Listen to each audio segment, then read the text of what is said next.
O significado contínuo do arrependimento, transformação na compreensão e submissão ao mandamento da vida. Olha que coisa interessante falar sobre o processo do arrependimento. O arrependimento, enquanto processo espiritual e psicológico, sempre teve um papel central nas discussões sobre a moralidade e a transformação do ser humano. Ao longo da vida, ele se revela de maneira contínua, desafiando a pessoa a refletir sobre suas escolhas e a buscar uma nova maneira de viver. Esse é o fruto que o arrependimento vai gerando dentro de nós. Esse processo é marcado por mudanças significativas no discernimento e na compreensão, que se refletem na conversão interior do indivíduo. A submissão aos mandamentos da vida, especialmente à luz do Evangelho, constitui o ponto culminante dessa transformação, que se estende, melhor dizendo, para além do hoje e alcança a eternidade. Primeiramente, é importante destacar que o arrependimento não se resume a uma simples mudança de atitudes, mas implica uma mudança profunda na forma como o ser humano percebe a vida, o mundo e a si mesmo. Esse movimento de reflexão sobre as próprias ações e sentimentos conduz a uma orientação das prioridades e valores. Quando alguém se arrepende, o que está em jogo não é apenas o reconhecimento do erro, mas o esforço genuíno em buscar uma nova forma de viver, alinhada aos princípios mais elevados. O próprio Jesus nos ensina sobre essa mudança radical em Lucas 13:3. Eu lhes digo, não, mas se não se arrependerem, todos vocês igualmente perecerão. A transformação aqui apresentada é de caráter essencial e contínua a ser um chamado constante para a reflexão e mudança interior. É durante toda a nossa existência. Nesse processo, a mudança no discernimento e na compreensão se torna um ponto crucial. Se torna um ponto crucial. Às vezes, eu tenho uma oportunidade de conversar com alguns irmãos que gostam daquele movimento do reteté, aquele movimento do pula-pula, que acham que estão cheios de Deus, cheios da unção de Deus, por participarem desse tipo de situação, desse tipo de movimento. Mas os frutos que essas pessoas geram os distanciam da realidade concreta do Evangelho. Não gera fruto algum que você olhe e diga, é digno de arrependimento. Se arrependeu de fato. Esse é um fruto aqui que essa pessoa está gerando, que é fruto de uma pessoa arrependida, de uma pessoa que teme, que guarda o Evangelho. Eu sempre converso, gosto de dialogar, de ouvir, de falar sobre esse assunto, porque se faz necessário que o arrependimento ele seja contínuo, ele de fato exista, ele de fato esteja em um processo diário dentro da pessoa, da consciência, para que isso gere frutos. As nossas atitudes, os nossos comportamentos, as nossas palavras, as nossas decisões denunciem por si que nós somos pessoas transformadas, que nós estamos passando por um processo de transformação, nós estamos sendo moldados pelo Espírito de Deus. É isso que o arrependimento gera. O arrependimento exige que o indivíduo repense suas escolhas à luz de um novo conhecimento e entendimento da palavra de Deus. À medida que se aprofundam na compreensão de si mesmos e da vida, a pessoa passa a viver a realidade de maneira diferente.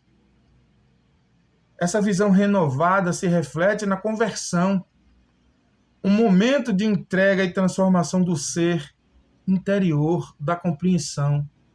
Não se trata apenas de uma adaptação moral, social ou religiosa, mas de uma nova verdadeira conversão do coração e da mente, que implica a mudança das intenções mais profundas. Veja o que diz Romanos 12:2. Paulo escreve: não se amolde aos padrões deste mundo, mas transformem-se pela renovação da sua mente, para que possam experimentar qual é a boa, agradável e perfeita vontade de Deus. É isso que diz a palavra. Esse versículo sublinha a importância da renovação da mente como parte fundamental do processo de conversão. Além disso, a conversão leva à submissão do ser aos mandamentos da vida, como uma maneira de viver que é guiada por valores superiores. No contexto do Evangelho, essa submissão representa a aceitação de um caminho que, embora desafiador, é repleto de sentido e propósito. Jesus, ao ensinar sobre o arrependimento e a conversão, enfatiza a necessidade de buscar a vida eterna, não como algo a ser conquistado futuramente, mas como uma vivência presente que transforma a realidade diária. Ele nos diz em João 14,15: se vocês me amam, obedecerão aos meus mandamentos. Esse ato de submissão não é uma imposição, mas uma resposta ao amor de Deus, um compromisso com a vida divina revelada no Evangelho. O Evangelho, assim, oferece uma nova perspectiva de vida, que vai além do que se pode ver e compreender atualmente. Em Mateus 7, verso 13 e 14, Jesus nos adverte sobre o caminho estreito, dizendo: entrai pela porta estreita, porque larga é a porta, e espaçoso o caminho que conduz à perdição. E muitos são os que entram por ela. Porque estreita é a porta e apertado o caminho que leva à vida, e poucos há que a encontrem. O arrependimento genuíno e a conversão exigem que o indivíduo siga por esse caminho estreito, caracterizado pela obediência aos mandamentos de Cristo e pela genuína, ou seja, pela renúncia aos valores superficiais do mundo. O arrependimento, portanto, não é um ato isolado ou um momentâneo, mas um processo contínuo que se desenvolve ao longo da nossa existência, ao longo da nossa vida. A verdadeira conversão e submissão ao mandamento da vida exigem uma interpretação constante da própria existência e uma disposição para se alinhar à verdade superior, a Cristo Jesus. À medida que o ser humano compreende e adota os ensinamentos do Evangelho, ele se transforma não apenas para o agora, mas para uma perspectiva que transcende o tempo, abrangendo a eternidade, como Paulo afirma em Filipenses 3,14, prossigo para o alvo, pelo prêmio da soberana vocação de Deus em Cristo Jesus. Dessa forma, o arrependimento torna-se uma jornada contínua de transformação, que molda e renova o ser humano a cada passo, guiando-o a viver segundo os princípios divinos, além de hoje e em direção à plenitude da vida eterna. As referências bíblicas que eu vou te dar: Lucas 13, verso 3, Romanos 12, 2, João 14, 15, e tem João 14, 6, Mateus 7, 13 e 14. Você pode desmiuçar, ler a palavra para que o Espírito de Deus abra o teu entendimento. Lê também Filipenses 3, verso 14. Lê o texto e o contexto, para que você possa ter um entendimento maior. Meu irmão, a nossa vida tem que ser transformada pela manifestação do Espírito de Deus todos os dias, sabe? O arrependimento na nossa vida tem que ir se transformando em frutos dignos de arrependimento.